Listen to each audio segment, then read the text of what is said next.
Hi everyone, in last video we have gone through separately excited DC motor, and in this video we will going to learn about um, torque equation. So actually this video should be on self-excited DC motor, but in order to understand the graphs related to the self-excited DC motor, you should know about this torque equation, because this will be the main base to plot the graphs in that self-excited DC motor. So let us come to know this derivation of this torque equation. So actually here we know that as we are familiar with the term torque, which is nothing but the cross product of force multiplied by the distance, that is torque is equal to F cross R, right?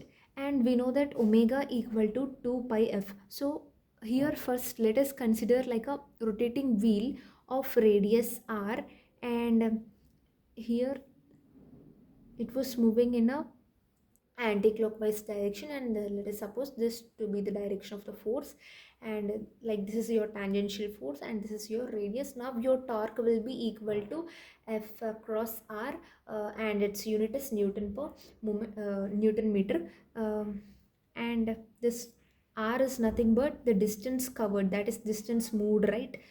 In the case of a circle, what is the distance moved? It is nothing but 2 pi R.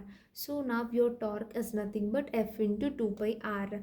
Okay, and we know that power is equal to work done by time. Here we consider this power as mechanical power output, which is nothing but your P naught. Okay, so since we know that power is equal to work done by time, we know that work done is nothing but force into displacement. Now here what is that displacement? That is the distance moved, 2 pi R, and what is the force F by time, that is time required for one revolution. We choose time required for one revolution. So in general we consider rpm means 60, rps means n by 60, and the time for one revolution means it will be 60 by n. Just simply remember this, since we already we are already aware of this term, and time for one revolution is nothing but 60 by n. So the moment you substitute 60 by n here, now you get p naught as f bar cross r into 2 pi, this n goes up, right? 2 pi n by 60. Here f cross r is nothing but your torque, right? So replace torque here, torque multiplied by 2 pi n by 60 watt. So this is nothing but your mechanical power output. Okay, and here you will get to know about another term, that is electrical equivalent of mechanical power. So we should not dive much deeper about this mechanical, what is this mechanical power output, what is this electrical equivalent of mechanical power, since it is not necessary. Just you wanted to remember these two formulas, but for suppose if they ask you to derive, then you should be in a position to make this derivation. And now coming to this electrical equivalent of mechanical power, which is nothing but your eb into ia here, because we know that power means it is nothing but voltage multiplied by current, right? Here this back emf is also like one opposing voltage, so it is eb into ia, which is nothing but your armature current. Now you have to see this electrical equivalent of mechanical power and this mechanical power output, both refers to the same. Okay, so p naught is equal to eb into ia. We know that this p naught, what this p naught actually is, this is nothing but your omega, that is 2 pi n by 60. So omega into t, which is nothing but eb into ia. We know what is omega, so 2 pi n by 60 into this torque, which is equal to eb.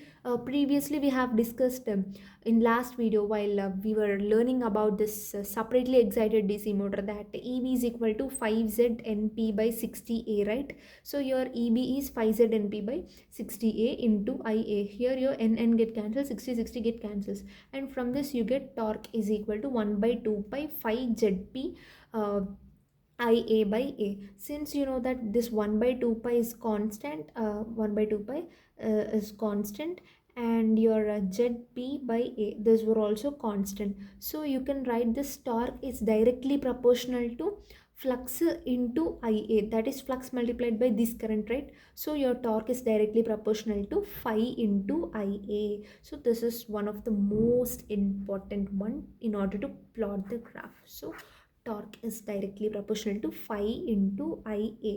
And previously we have come to know that Eb is directly proportional to this flux multiplied by speed in rpm, right? From this we get speed in rpm is directly proportional to Eb by phi. So these two were the basic important things to remember, and in order to know this, we have made this derivation. Hope you are clear with this, and these were the basic points, so I haven't discussed about it. And if you have any doubts regarding this topic, please feel free to ask me in comment section. And for not to miss any further updates, keep watching my videos, stay tuned, and make sure that your notification of my video, like whenever I upload a video, let us like be reminded, get subscribed to my channel and keep your notification on. And thank you for watching, and subscribe my channel for more videos. And in next video we will be going to learn about the self-excited DC motor and the cases, like in that self-excited DC motor we will learn about shunt, series and compound motor. So we'll come to know about all those things. And thank you for watching.